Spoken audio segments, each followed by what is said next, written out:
CMR family mall ఇప్పుడు మన కేపీహెచ్బీలో ఫిబ్రవరి 10వ తేదీన ప్రముఖ నటి శ్రీలీల గారిచే ఘన ప్రారంభం. చొల్లంగి అమావాస్య అని చెప్తున్నారు. ఇది పుష్యమాసంలో వస్తున్న అమావాస్య. దీన్ని చాలా స్పెషల్గా చెప్తున్నారు. అనేక కథనాలు వినిపిస్తున్నాయి. సో ప్రత్యేకంగా ఈరోజు ఇలాంటి పూజలు చేయాలి, ఇలాంటి విధి విధానాలు పాటించాలి, మనకి మంచి జరుగుతుందని. సో పూర్తిగా మార్నింగ్ నుంచి ఈవినింగ్ వరకు ఈ అమావాస్యను మనం ఎలా జరుపుకోవాలి, ఇది నిజంగానే అంత స్పెషల్ అమావాస్యన వివరాలు తెలుసుకుందాం. మనతో పాటు ఉన్నారు ప్రముఖ vegetable therapist and sun spiritual society founder Vikramaditya గురువు గారు. గురూజీ నమస్తే అండి. సూర్యోస్మితల్లి. గురూజీ, అంటే అమావాస్యలు పౌర్ణములు వచ్చినప్పుడల్లా స్పెషల్ అమావాస్యలు స్పెషల్ చెప్తుంటారు. అయితే దీనికి ప్రత్యేకంగా ఒక పేరు చెప్పారు, చొల్లంగి అమావాస్య అని. అసలు ఏంటి గురువు గారు? మనకి తూర్పుగోదావరి జిల్లాలో చొల్లంగి అని ఒక గ్రామం ఉందమ్మా. మనకి పుణ్యతీరాల్లో ఒక పాయ చొల్లంగి మేంచి వెళ్ళి బంగాళాఖాతంలో కలుస్తుంది. అంటే అమావాస్యలు పౌర్ణములు స్నానాలకి పేరు. అంటే మనం చేసినటువంటి ప్రారంభ కర్మలను వదిలించుకోవడానికి కావచ్చు, నెగిటివ్ ఎనర్జీని వదిలించుకోవడానికి కావచ్చు, ఇలా చేసేవాడిని స్నాన విధితో దీన్ని విశేషంగా చేస్తూ ఉంటాం.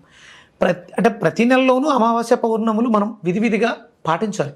ఎందుకు అంటే ఇది చంద్రుడికి చీకటి, మనకు చీకటి రాత్రులు అమావాస్య. అంటే మనలో ఉన్నటువంటి చంద్రుడి శక్తి మనస్సు కొంచెం ఇబ్బందిగా ఫీల్ అవుతుంటాం. ఎందుకంటే చంద్రుడి యొక్క కాంతి లేదు కాబట్టి మనం చీకటిలో ఉంటాం.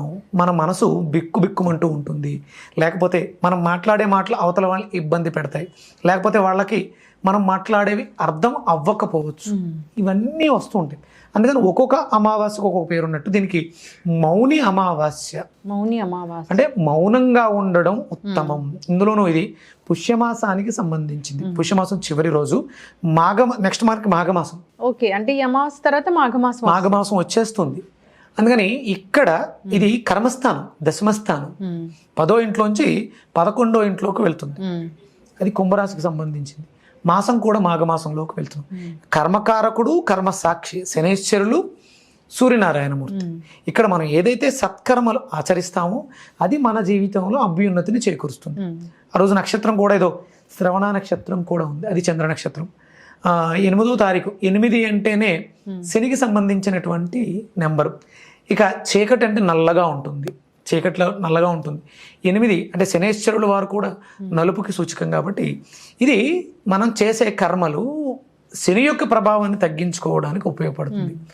శుక్రవారం వచ్చింది, లక్ష్మీదేవి, అలక్ష్మి, జ్యేష్ఠాదేవి శనికి సంబంధం, అంటే శని పట్టింది ఎలా అనుకుంటూ ఉంటాం. జ్యేష్ఠాదేవిని వదిలించుకోవటానికి ఈ అమావాస్య మనకు అద్భుతంగా ఉపయోగపడుతుంది.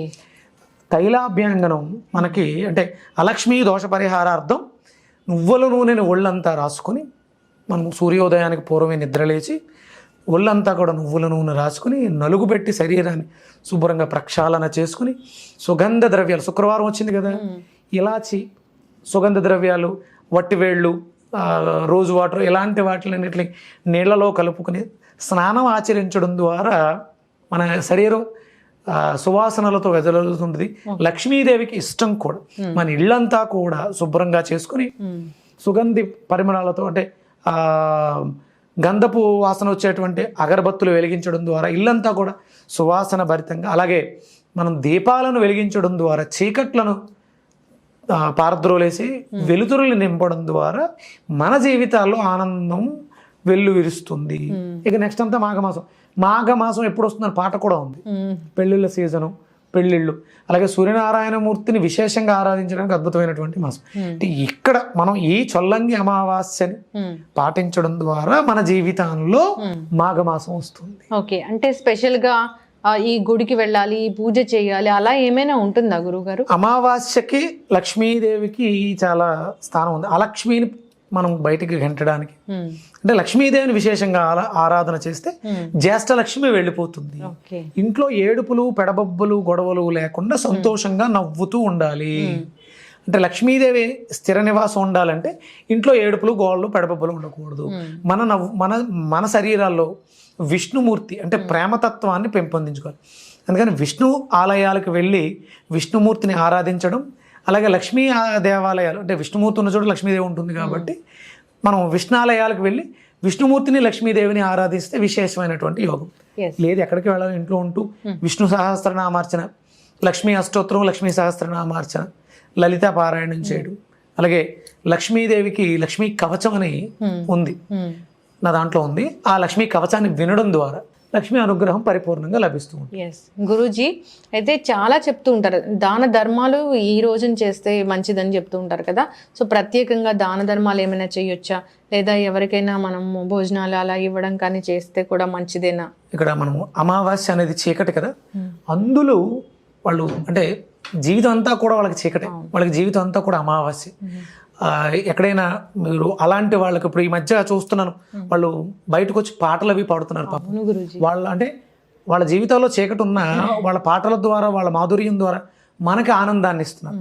వాళ్ళకి అభాగ్యులకి దానం చేయడం, ఒకవేళ అంటే రేపు ఎప్పుడైనా కూడా మరణానంతరం కూడా చూపు ఇవ్వడం ద్వారా వాళ్ళ జీవితంలో చీకట్లను పారదోలచ్చు. కాబట్టి కళ్ళదానం, ఐ డొనేట్ చేయడం, మనకి ఐ డొనేట్ బ్యాంక్స్ ఉన్నాయి, అక్కడికి వెళ్ళడం, స్వచ్ఛందంగానే మన కళ్ళని, ఇక ఇంతకన్నా దానం ఇంకేముంటుందమ్మా. ఒక అంధుడి జీవితానికి నీ కన్ను ఒక అంధుడి అంటే ఇద్దరి జీవితాల్లో వెలుగునిస్తుంది. కళ్ళదానం చేయడం చాలా మంచి ఇది ఇస్తుంది. అంటే డబ్బు ఖర్చు అయిపోతుంది, ఇది జీవితాలకి వెలుగిస్తుంది. అలాగే సూర్య ఆరాధన విశేషమైనటువంటి, అంటే అందుల జీవితాలు ఎలా అయితే వెలిగిస్తుందో ప్రపంచానికి పట్టినటువంటి చీకట్లని పారద్రోలేవాడు సూర్యనారాయణమూర్తి. ఆ సూర్యనారాయణమూర్తి ఆరాధన, సూర్యనారాయణమూర్తి ద్వారా ప్రపంచానికి వెలుగునివ్వాలనుకుంటున్నా కాబట్టి ఐ డొనేట్ చేయటం విశేషంగా.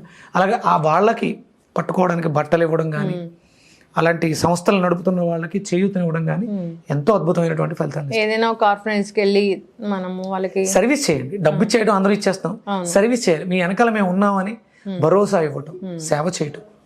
అయితే మంత్రం ఏమైనా పఠించాల్సి ఉంటుందా? మీరు అన్నట్లు లక్ష్మీ కవచాన్ని మనం వింటే ఆ రోజు మంచిది. ఏదైనా ఒక పర్టికులర్ ఈ మంత్రాన్ని జపిస్తే మంచిది అనేది ఏమైనా ఉందా గురూజీ?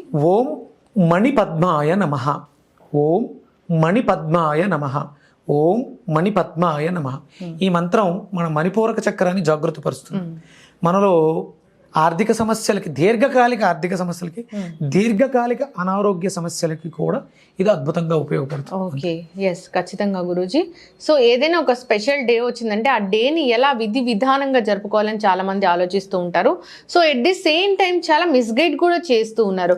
అంటే ఈ రోజు ఇలా దీపాలు వెలిగించండి, ఇది జరిగిపోతుంది, అది జరిగిపోతుంది అంటే చాలా మంది అది విని దాన్ని ఫాలో అవుతూ ఉన్నారు. సో దానివల్ల నష్టం లేకపోయినా కానీ వాళ్ళ మనసులో ఏదో పించింగ్ అనేది ఉంటుంది. దీపం జ్యోతి పరబ్రహ్మ, దీపం జ్యోతి పరాయణ, దీపం సాధ్యతే సర్వం, దీపలక్ష్మి నమోస్తుతే. అంటే దీపం నీకు దారి చూపిస్తుంది.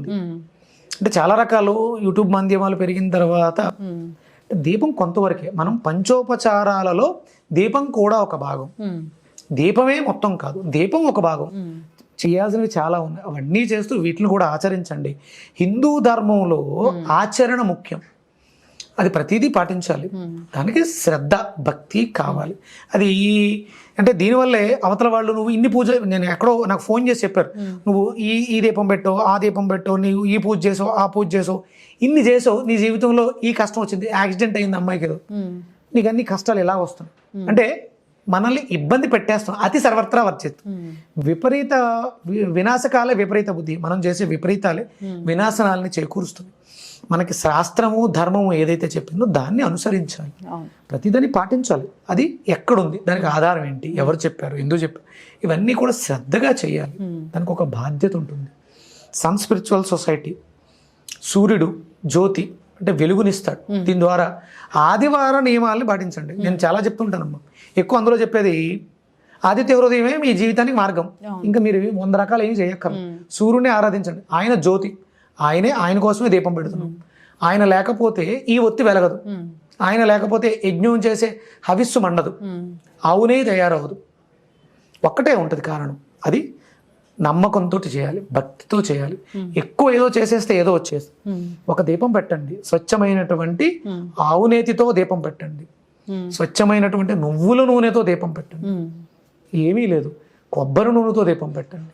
దీపం అనేది అవసరం, పంచోపచారాలో అదొక భావం, అదే మొత్తం కాదు.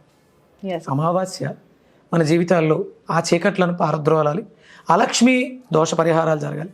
నువ్వుల నూనెని శిరస్సు మేంచి పాదాల వరకు రాసుకుని, నలుగు పిండి పెట్టుకుని స్నానం చేసి, సుగంధ పరిమళాలతో స్నానం ఆచరించి ఇంట్లో దీపం పెట్టుకుని సుగంధ పరిమళాలు వెదజల్లి అగరబత్తులను వెలిగించి లక్ష్మీ స్తోత్రాన్ని పఠించండి, అందరి జీవితాలలో వెలుగొస్తుంది. ఎస్, ఖచ్చితంగా గురూజీ.